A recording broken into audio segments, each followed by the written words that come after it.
ಪ್ರಿಯರೇ, ದೇವರು ಒಳ್ಳೆಯವರು, ಒಳ್ಳೆಯದನ್ನೇ ಮಾಡುವವರಾಗಿದ್ದಾರೆ. ಅನೇಕರು ತಮ್ಮ ಯೌವನ ಆರಂಭದಲ್ಲಿ ದೇವರ ಚಿತ್ತವನ್ನು ಹುಡುಕುವುದನ್ನು ಕಡೆಗಣಿಸ್ತಾರೆ. ಆದರೆ ಈ ಸುವಾರ್ತೆಯನ್ನು ನೋಡ್ತಿರ್ತಕ್ಕಂಥ ಮಗಳೇ, ಈ ಸುವಾರ್ತೆಯನ್ನು ಕೇಳ್ತಿರ್ತಕ್ಕಂಥ ಮಗನೇ, ಯೌವನಸ್ಥನೇ, ಜಾಗೃತಿಯಾಗಿರು. ನೀನು ಕರ್ತನನ್ನು ಹುಡುಕು. ಕರ್ತನು ನಿನ್ನನ್ನು ಆಶೀರ್ವದಿಸ್ತಾನೆ. ಸಮುದ್ರದಲ್ಲಿ ಹಡಗು ಹೊಡೆದು ಹೋಗಿ ನಷ್ಟವಾಗುವಂತೆ ತಮ್ಮ ಜೀವನವನ್ನು ಹಾಳು ಮಾಡಿಕೊಂಡಿರ್ತಕ್ಕಂಥ ಯೌವನಸ್ಥನೇ, ದೇವರ ಬಳಿ ಬಾ. ದೇವರು ನಿನ್ನನ್ನು ನಡೆಸ್ತಾರೆ. ಪ್ರಲಾಪಗಳು 3ನೇ ಅಧ್ಯಾಯ 27 ನೀವು ನೋಡುವುದಾದರೆ, ಯೌವನದಲ್ಲಿ ನೊಗವನ್ನು ಹೊರುವುದು ಮನುಷ್ಯನಿಗೆ ಒಳ್ಳೆಯದು. ತನ್ನ ಯೌವನದಲ್ಲಿ ನೊಗವನ್ನು ಹೊರುವುದು. ನೊಗ ಅಂತಂದರೆ ಒಂದು ಭಾರ. ಹಸುಗಳಿಗೆ ಒಬ್ಬ ರೈತ ಆತನ ಹೊಲವನ್ನು ಅಥವಾ ತೋಟವನ್ನು ಹಸನು ಮಾಡೋದಕ್ಕೆ ಎತ್ತುಗಳ ಮೇಲೆಯೋ ಅಥವಾ ಹಸುಗಳ ಮೇಲೆಯೋ ಒಂದು ನೊಗವನ್ನು ಕಟ್ತಾನೆ. ನೊಗ ಅಂತಂದರೆ ಒಂದು ಭಾರ. ಅದು ಒಳ್ಳೆಯದು. ಮತ್ತಾಯ ಪತ್ರಿಕೆ 11ನೇ ಅಧ್ಯಾಯ 28-30 ನಾವು ನೋಡ್ತೇವೆ. ಕಷ್ಟಪಡುವವರೇ ಮತ್ತು ಭಾರ ಹೊತ್ತವರೇ, ನೀವೆಲ್ಲರೂ ನನ್ನ ಬಳಿಗೆ ಬನ್ನಿರಿ, ನಾನು ನಿಮಗೆ ವಿಶ್ರಾಂತಿಯನ್ನು ಕೊಡುವೆನು. ನನ್ನ ನೊಗವನ್ನು ನಿಮ್ಮ ಮೇಲೆ ತೆಗೆದುಕೊಂಡು ನನ್ನಿಂದ ಕಲಿತುಕೊಳ್ಳ್ರಿ. ಕಷ್ಟಪಡುವಂಥವರೇ, ನನ್ನ ಬಳಿಗೆ ಬನ್ನಿ.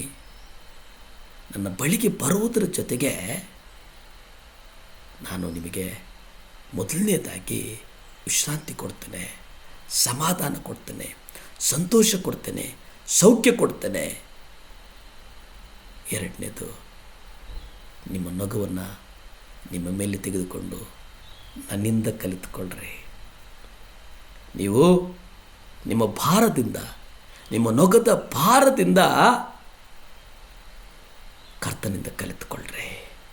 ಏಕೆಂದರೆ ಕರ್ತನು ಸಾತ್ವಿಕನು, ಒಳ್ಳೆಯ ಮನಸ್ಸುಳ್ಳವನು ಆಗಿರುವುದರಿಂದ ನೀವು ನಿಮ್ಮ ಆತ್ಮಗಳಿಗೆ ವಿಶ್ರಾಂತಿಯನ್ನು ಕಂಡುಕೊಳ್ತೀರಿ. ಯಾಕೆಂದರೆ ನನ್ನ ನೊಗವು ಮೃದುವಾದದ್ದು. ಆತನ ಭಾರ ಇದೆಯಲ್ಲ, ಕರ್ತನ ಭಾರ ಇದೆಯಲ್ಲ, ಅದು ಮೃದುವಾದದ್ದು. ನನ್ನ ಹೊರೆಯು ಹಗುರವಾದದ್ದು ಆಗಿದೆ. ಸುಲಭವಾದದ್ದು, ಭಾರ ಇಲ್ಲದೆ ಇರುವಂಥದ್ದಾಗಿದೆ ಎಂಬುದಾಗಿ ಕರ್ತನು ಮತ್ತಾಯ ಪತ್ರಿಕೆಯಲ್ಲಿ ನಾವು ನೋಡ್ತೇವೆ. ಅಂದರೆ ಇಲ್ಲಿ ಮೊದಲನೇದಾಗಿ ದೇವರು ಏನು ಮಾಡ್ತಾರೆ ಅಂದರೆ, ಯೇಸು ತನ್ನ ನೊಗವನ್ನು ಹೊತ್ತುಕೊಳ್ಳುವಂತೆ ನಮ್ಮನ್ನು ಆಹ್ವಾನ ಮಾಡ್ತಾರೆ. ನೊಗವನ್ನು ಹೊರುವುದರ ಅರ್ಥ ಏನು ಅಂದರೆ, ಹೊಲವನ್ನು ಉಳುವಂತೆ 2 ಎತ್ತುಗಳು, ಆ ಕತ್ತುಗಳಿಗೊಂದು ನೊಗವನ್ನು ಹಾಕ್ತಾರಲ್ಲ, ಹೊಸ ಎತ್ತುಗಳನ್ನು ಪಳಗಿಸಬೇಕಾದಾಗ ಆ ಎತ್ತಿನೊಂದಿಗೆ ಪಳಗಿಸುವುದಕ್ಕೆ ಭಾರವನ್ನು ಕೊಡ್ತಾರೆ. ಅದಾದ ಮೇಲೆ ಅದು ಇಷ್ಟೇ ವೇಗವಾಗಿ ನಡಿಬೇಕು ಎಂಬುದಾಗಿ ಒಬ್ಬ ರೈತ ಅದಕ್ಕೆ ನಿಗದಿ ಮಾಡ್ತಾನೆ. ಯೇಸುವಿನ ನೊಗವನ್ನು ಹೊರುವುದು ಅಂದರೆ ಅದರ ಅರ್ಥವು ಅದೇ. ನಾವು ಯೇಸುವಿನ ದಾರಿಯಲ್ಲಿ ನಡೆಯಬೇಕು. ಆತನ ಪ್ರೇರೇಪಣೆ ಇಲ್ಲದೆ ಯಾವುದನ್ನು ಮಾಡಲು ಮುನ್ನುಗ್ಗುವುದಲ್ಲ. ನಮ್ಮಲ್ಲಿ ಒಂದು ವಿಧೇಯತೆ, ಒಂದು ಹೊಸ ದಾರಿಯಲ್ಲಿ ನಡೆಸಿದಾಗ ಹಿಂದೇಟು ಹಾಕುವುದಲ್ಲ. ನಾವು ಸಿದ್ಧರಾಗಬೇಕಾಗಿದೆ. ಆತನೊಂದಿಗೆ ನಡೆಯುವುದಕ್ಕೆ ನಾವು ಸಿದ್ಧರಾಗಬೇಕಾಗಿದೆ. ಕರ್ತನ ಆಹ್ವಾನವನ್ನು ಪ್ರೀತಿಸಬೇಕಾಗಿದೆ. ಕರ್ತನ ಆಹ್ವಾನವನ್ನು ಅರಿತುಕೊಳ್ಳಬೇಕಾಗಿದೆ. ಕರ್ತನ ಆಹ್ವಾನವನ್ನು ನೆನೆಸಬೇಕಾಗಿದೆ. ಇದು ಬಹಳ ಮುಖ್ಯ. ಜಾಗೃತಿಕತೆಯಿಂದ ನಾವು ಕೇಳಬೇಕಾಗಿದೆ. ಪ್ರಾರ್ಥನೆ ಮಾಡಿಕೊಳ್ಳೋಣ. ಭೂಮಿ ಆಕಾಶಗಳನ್ನು ಉಂಟು ಮಾಡಿದಂಥ ಸರ್ವಶಕ್ತನಾದಂಥ ದೇವರ ಸ್ತೋತ್ರಪ್ಪ. ಸಹಾಯ ಮಾಡಪ್ಪ ದೇವರೇ. ನಿಮ್ಮ ನೊಗವನ್ನು ಹೊರುವ ಹಾಗೆ ಸಹಾಯ ಮಾಡಪ್ಪ ದೇವರೇ. ಆಶೀರ್ವದಿಸಪ್ಪ. ಪರಿಶುದ್ಧನೇ ಆಶೀರ್ವದಿಸಪ್ಪ. ಮಹೋನ್ನತನೇ ಆಶೀರ್ವದಿಸಪ್ಪ. ರಾಜನೇ ಆಶೀರ್ವದಿಸು ಸ್ವಾಮಿ. 7 ಲ್ಯಾಪ್ ಚಾನಲ್ ನೋಡ್ತಾರೆ ಎಲ್ಲರನ್ನು ಆಶೀರ್ವದಿಸು, ಬಲಪಡಿಸು, ಸ್ಥಿರಪಡಿಸು.